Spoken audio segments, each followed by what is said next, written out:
Bismillahirrahmanirrahim. Assalamualaikum warahmatullahi wabarakatuh. Innal hamdalillahi nahmaduhu wa nasta'inuhu wa nastaghfiruh wa na'udzu billahi min syururi anfusina wa sayyiati a'malina. Man yahdihillahu fala mudhillalah wa may yudlilhu fala hadiyalah. Asyhadu an la ilaha illallah wahdahu la syarikalah wa asyhadu anna Muhammadan abduhu wa rasuluh. Qala Allah Ta'ala fi kitabihil karim, ya ayyuhalladzina amanu taqullaha haqqa tuqatih wa la tamutunna illa wa antum muslimun. Ma'asyiral muslimin, jamaah bapak-bapak dan ibu-ibu, ikhwan wal akhwat rahimani Allah wa iyyakum jami'an. Alhamdulillah, kita bersyukur kepada Allah Subhanahu wa taala di kesempatan sore hari ini kita masih diberikan kesehatan, taufik serta hidayahnya. Semoga amal ibadah kita Allah Subhanahu wa taala menerimanya, dan semoga ilmu yang kita dapatkan bisa kita amalkan sebagai bekal untuk menghadap kepada Allahu Rabbul Alamin. Kemudian salawat dan salam kita sampaikan kepada Nabi Muhammad sallallahu alaihi wasallam beserta keluarganya, para sahabatnya dan umatnya sampai hari kiamat nanti. Jamaah rahimani Allah wa iyyakum jami'an. Kita melanjutkan kembali di dalam kajian rutin di Balu Bait TV dengan bahasan dari keutamaan dan keagungan agama Islam, di mana sore hari ini insyaallah ta'ala kita akan mengkaji satu ayat tentang amalan yang memiliki kemudaratan di dalam dunia dan di akhirat nanti. Amalan yang menjadikan seseorang rugi di dunia dan di akhirat. Dan amalan ini yang hendaklah wajib untuk diketahui setiap muslim dan muslimah, yaitu di dalam Al-Quran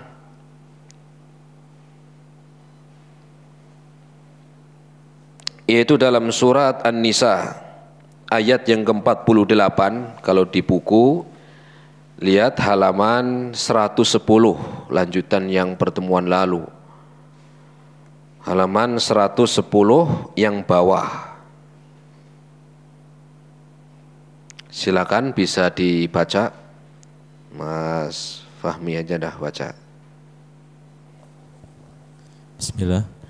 Berdasarkan firman Allah Subhanahu wa ta'ala, sesungguhnya Allah tidak akan mengampuni dosa dipersekutukannya sesuatu dengannya syirik, dan Dia mengampuni apa dosa-dosa yang selain syirik itu bagi siapa yang Dia kehendaki. Quran surat An-Nisa ayat 48. Ya. Jamaah rahimani Allah wa iyyakum jami'an. Allah Subhanahu wa ta'ala berfirman di dalam Al-Quran dalam surat An-Nisa ayat yang ke-48. Innallaha la yaghfiru an yushraka bihi wa yaghfiru ma duna dzalika liman yasha.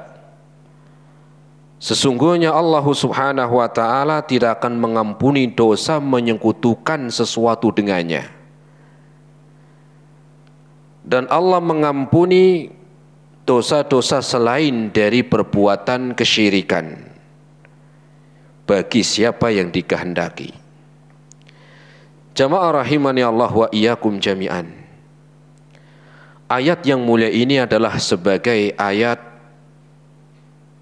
pertama, adalah ancaman untuk seseorang yang melakukan tindakan yang jauh dari tuntunan agama. Allah Subhanahu wa ta'ala mengingatkan ada suatu amalan yang dosanya tidak akan diampuni. Ada suatu amalan yang menjadikan pelakunya dijauhkan dari rahmat Allah Subhanahu wa taala. Perbuatan apa yang dimaksud di dalam ayat yang mulia ini? Allah sebutkan innallaha la yaghfiru ayyushraka bihi. Sesungguhnya Allah Subhanahu wa taala tidak akan mengampuni orang yang telah atau orang yang ayyushraka, berbuat syirik. Ayyushraka maknanya berbuat syirik kepadanya. Nanti kita akan terangkan. Dan Allah mengampuni dosa-dosa yang di bawahnya. Ini menunjukkan bahwa dosa-dosa itu ada dosa besar dan ada dosa-dosa kecil. Dosa besar pun bertingkat-tingkat. Ada dosa yang sangat besar, mungkin embahnya lah begitu. Embahnya apa?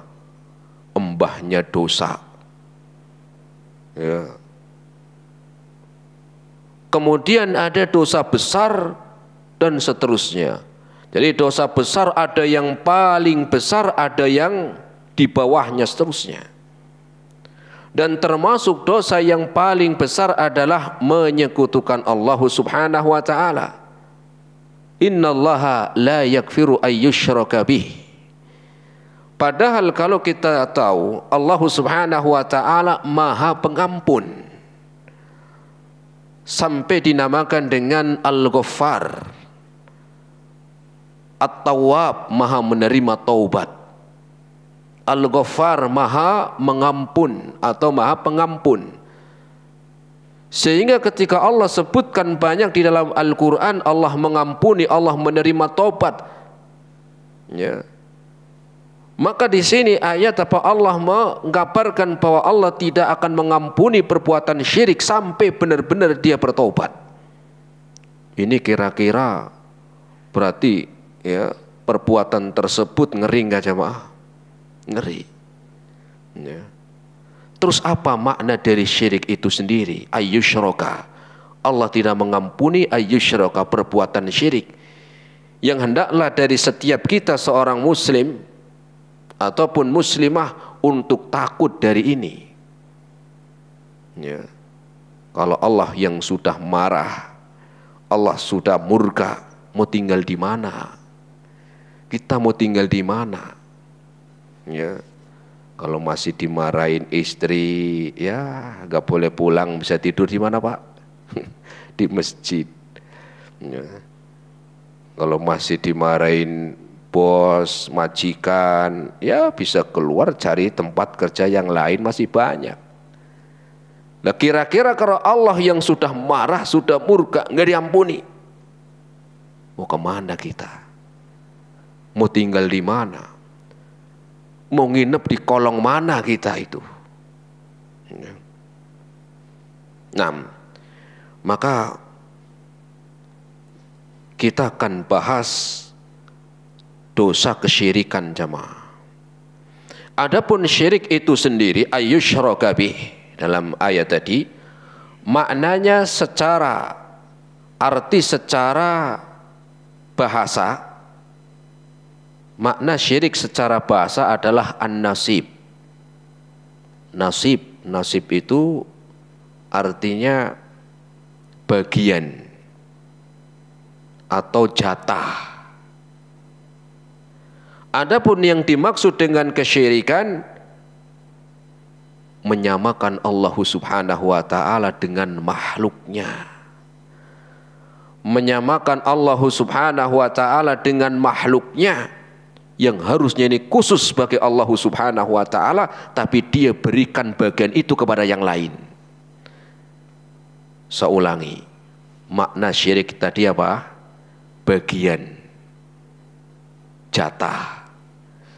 Adapun yang dimaksud kesyirikan di dalam agama Islam yang dilarang adalah ketika seseorang menyamakan Allah Subhanahu wa taala dengan makhluknya, memberikan bagian yang khusus bagi Allah, dia berikan kepada yang lain. Dia berikan jatah yang itu harusnya bagi Allah, dia berikan kepada yang lain. Itu makna dari kesyirikan.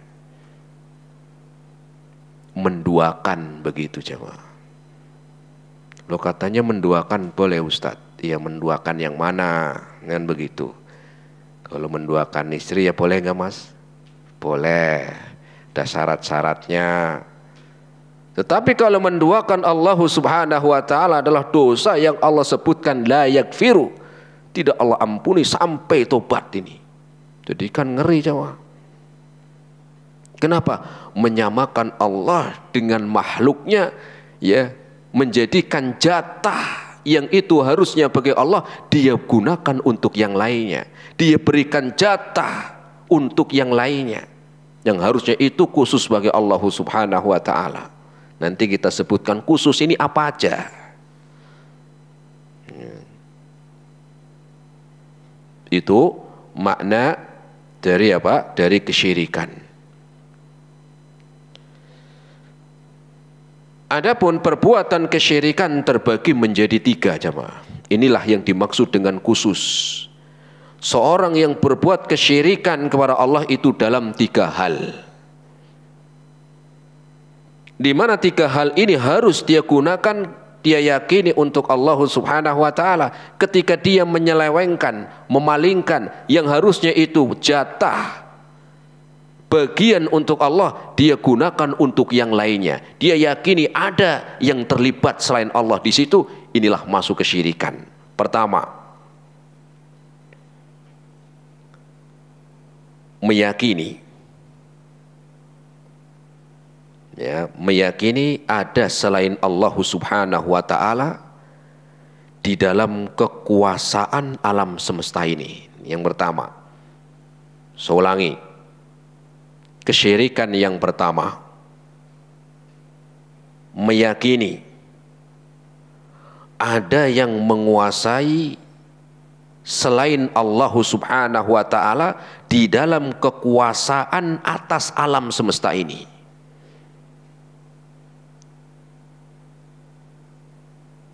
Ini pertama, ya. Jadi dia meyakini ada selain Allah Subhanahu wa taala yang memiliki kekuasaan di dalam mengatur alam semesta ini. Mau itu keyakinan ke tadi itu selain Allah itu 10%-nya atau 20%-nya atau 50-50. Apa 50-50 jemaah? Separuh-separuh. Dia meyakini ada Allah yang menciptakan, tetapi juga ada yang lain di dalam mengatur alam ini. Ini namanya tadi menjadikan sebagian yang harusnya untuk Allah, dia ambil sebagiannya untuk yang lain. Kalau sebagiannya, baik itu sebagian 10%-nya atau lebih banyak 90%-nya, yang penting ada meyakini ada yang jatah itu harusnya 100% untuk Allah, tapi ada dia yakini selain Allah. Dalam apa? Dalam kekuasaan, ya, atas alam semesta ini. Ya, contohnya dalam menciptakan. Tidak ada yang mampu menciptakan di alam ini kecuali Allah Subhanahu wa taala. Sehingga ketika ada seseorang meyakini bahwa ada selain Allah yang mampu menciptakan, misalnya apa? Yang bisa menciptakan selain Allah, misalkan, ya, misalkan jin misalnya. Jin gak bisa menciptakan. Sehingga ketika meyakini ada selain Allah yang mampu menguasai alam semesta ini, di antaranya penciptaan, dia telah mengambil bagian Allah untuk yang lain. Inilah yang disebut kesyirikan. Ngeri, ya. Berarti manusia nggak menciptakan, Ustaz. Manusia itu aslinya bukan pencipta. Ngerubah, iya. Kalau merubah, iya. Lo itu bisa menciptakan kursi, Ustaz. Bukan menciptakan, ngerubah. Ini kan bahannya sudah ada, tinggal diolah, dirubah, dibentuk. Coba cari bahannya, mampu? Menciptakan bahannya mampu? Nggak bisa. Ya. Sehingga apa? Beda antara merubah ya dengan yang menciptakan. Itu adalah dia menciptakan sesuatu yang yang sebelumnya nggak ada. Itu maknanya mencipta. Makanya kita ini dulu kita nggak ada. Kemudian Allah ciptakan, kita dulu tidak ada. Allah menciptakan kita, kita akhirnya ada di dunia. Ya. Kalau manusia, manusia itu juga menciptakan Ustadz, kan karena adanya bapak dan ibu. Itu apa? Bukan menciptakan. Tetapi bayangkan adanya itu, terjadinya menjadi janin, itu siapa yang menciptakan? Dari mulai ya air mani, kemudian bertemu dengan sel terus, siapa yang mempertemukan? Berubah menjadi segumpal darah. Siapa yang menjadikan segumpal darah? Setelah sekian lama berubah menjadi segumpal daging. Siapa yang merubah jadi segumpal daging? Setelah sekian lama jadi segumpal daging, mulai berbentuk, ada matanya, ada kepalanya, ada kakinya, ada tulangnya. Siapa yang ngasih tulang, mata, telinga, dan seterusnya? Manusia. Sudah di luar batas kemampuan manusia. Sehingga ketika seorang meyakini ada yang menciptakan selain Allah Subhanahu wa ta'ala, atau ada yang bantu, Allah itu ada yang bantu, ini adalah perbuatan yang disebut dengan ayyusyraka bih. Allah tidak ampuni. Allah apa? Marah. Kok bisa-bisanya? Atau dalam memberi rezeki kepada manusia, ya. Yang memberi rezeki adalah Allah Subhanahu wa ta'ala. Sehingga ketika seorang meyakini ada yang memberi rezeki selain Allah Subhanahu wa ta'ala, inilah disebut dengan kesyirikan di dalam kekuasaan alam semesta ini. Allah yang menurunkan hujan. Ketika meyakini, ada orang yang bisa nurunin hujan. Siapa? Pawang. Pawang. Ya.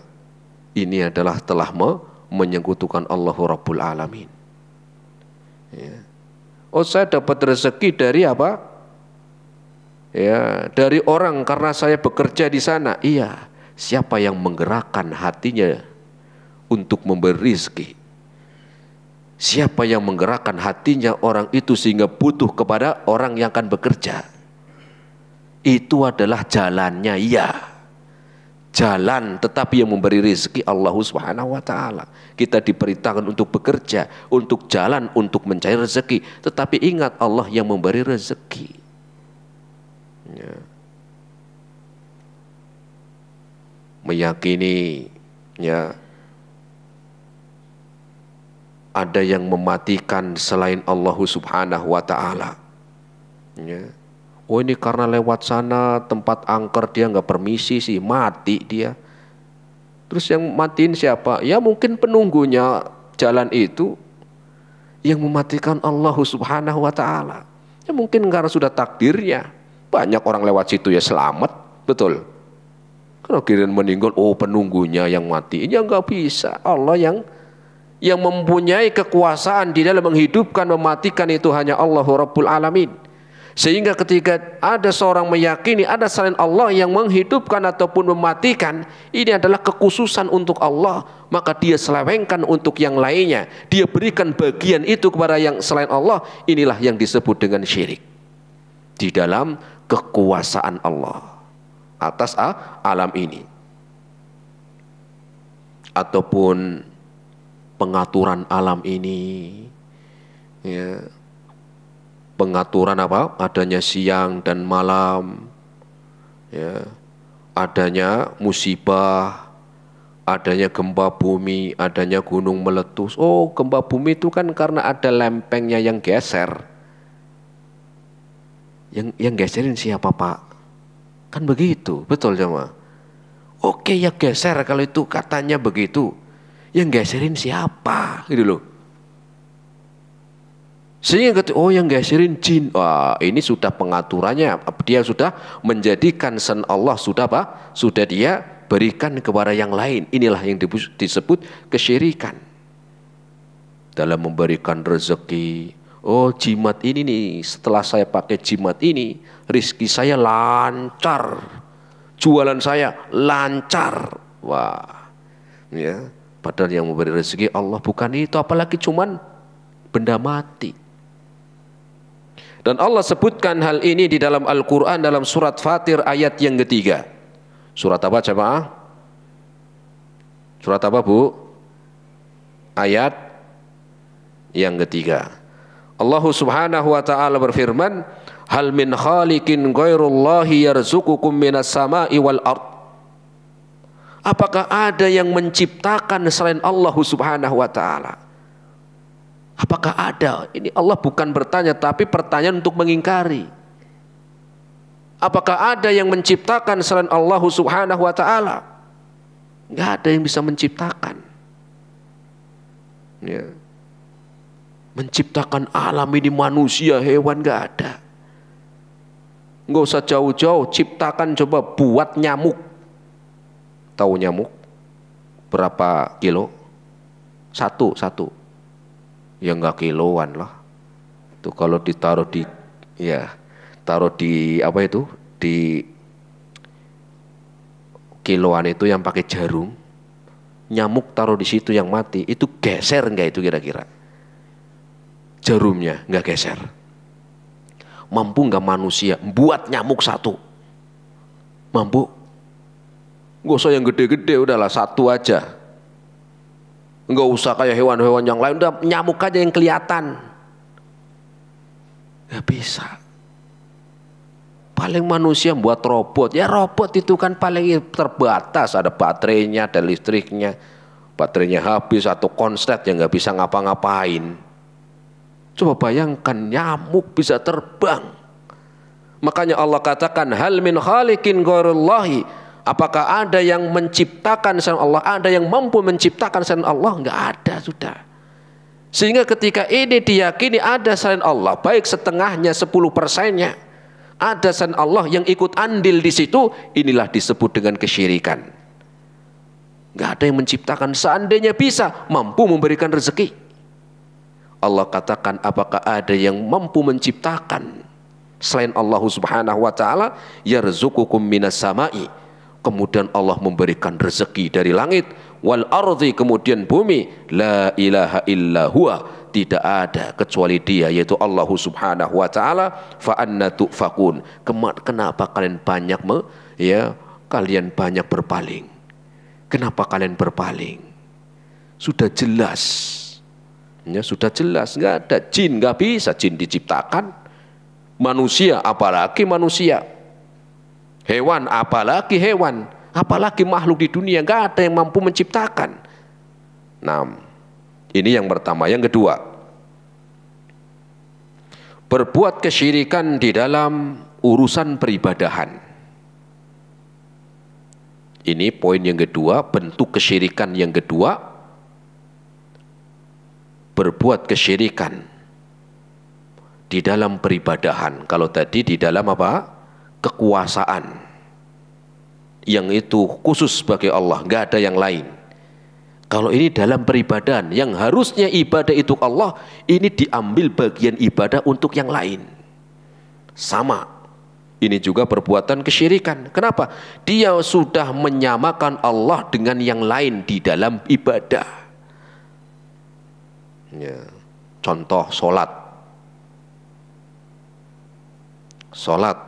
ibadah, kemudian sholatnya dia untuk jin, boleh nggak?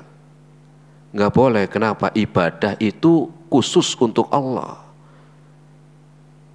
Tetapi dia yang ibadah harusnya untuk Allah, dia berikan kepada yang lain, maka ini adalah perbuatan kesyirikan. Atau di dalam peribadahan menyembelih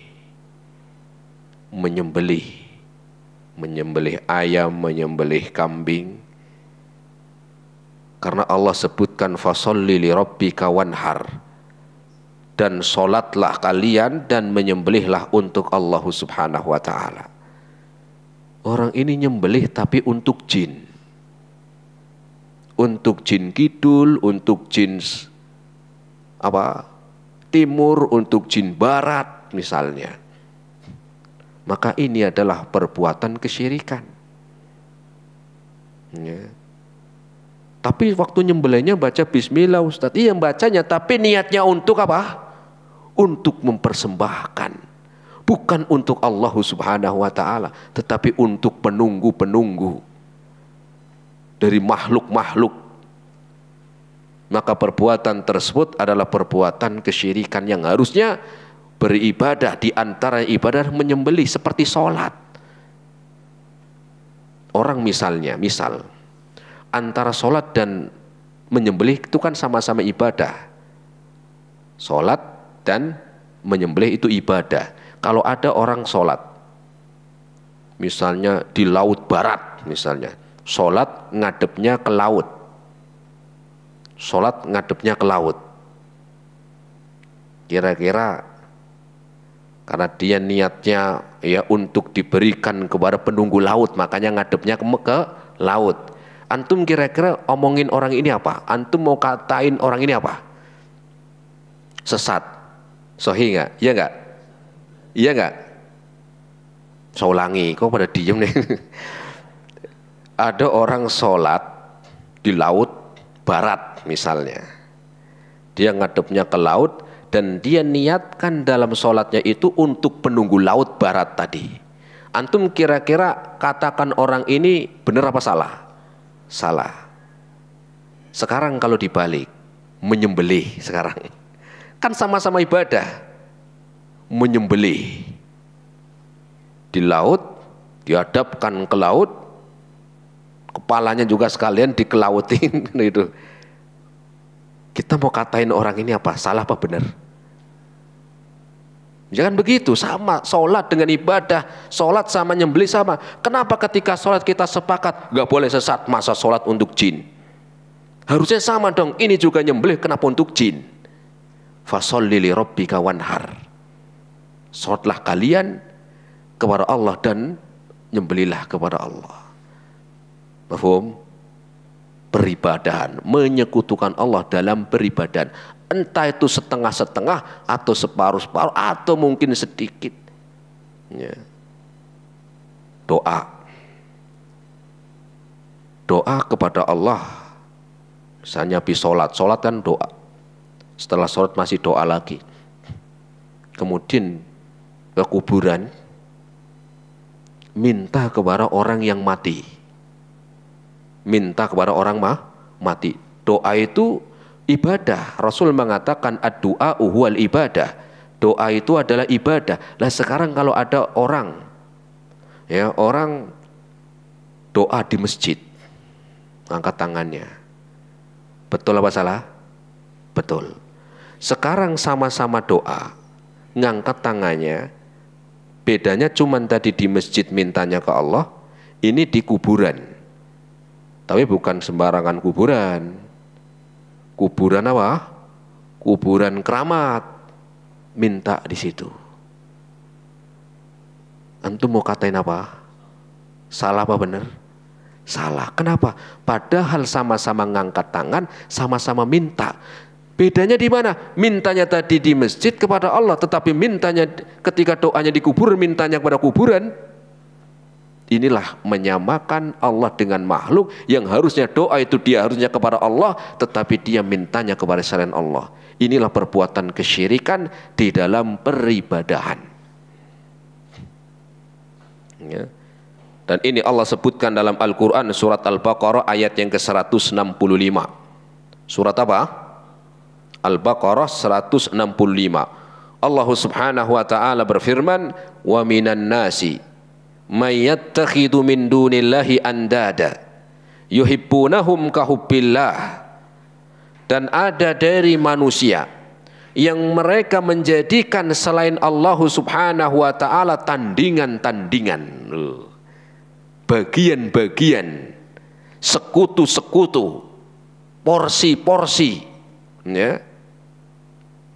Yuhibbunahum, mereka mencintai itu selain Allah, kahubbillah, sebagaimana mereka juga sama seperti mencintai Allah Subhanahu wa taala. Ya. Kenapa kalau mintanya kepada orang mati tidak memberikan manfaat, tidak mampu menolak mudarat, tidak mampu memberikan rezeki, orang udah meninggal. Loh itu, tapi ini yang meninggal nabi, Tat. Ini yang meninggal ini seorang nabi loh. Yang dulu itu dia pernah diutus. Ya. Kemudian sekarang sudah meninggal. Bahkan gak cuma dimintai doa, tetapi diyakini dia adalah sebagai penolong. Karena dulu dia sebagai seorang nabi. Ini adalah menyamakan Allah dengan makhluk.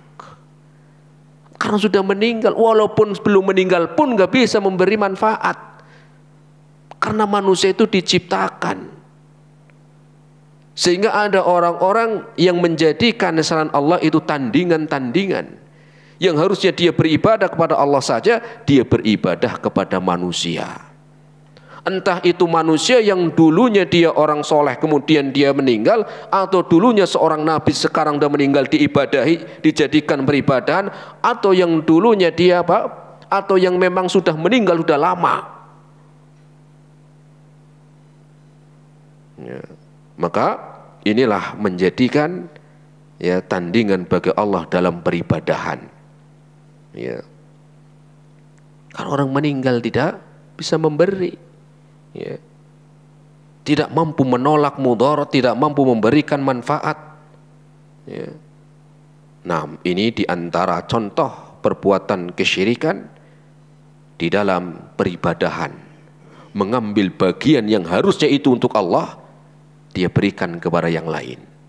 Sebagaimana tadi yang pertama, meyakini kekuasaan atas yang harusnya itu untuk Allah, dia yakini ada yang lain.